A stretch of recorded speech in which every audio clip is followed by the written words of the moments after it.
coses. Evidentment que una independència de Catalunya és inconstitucional, i tant, igual que va ser inconstitucional la independència del Sàhara, igual que va ser inconstitucional la independència de Cuba, igual que va ser inconstitucional la independència de Portugal, igual que va ser inconstitucional la independència d'Holanda, de Bolívia, del Perú i de Filipines, i igual que va ser inconstitucional la venda que va fer Espanya de Samoa i de les Illes Carolines del Pacífic i les que va vendre. També van ser inconstitucionals. Sempre és inconstitucional. I deixa de ser inconstitucional en el moment en el qual hi ha un poble que pren la sobirania i que es constitueix com a subjecte sobirà i determina la seva pròpia legalitat.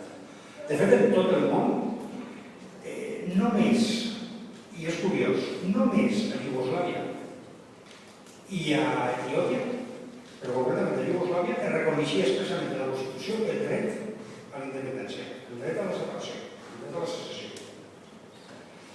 A tot arreu no està reconegut mai cap Constitució que recull el dret que tenen una part d'aquell estat a independitzar-se.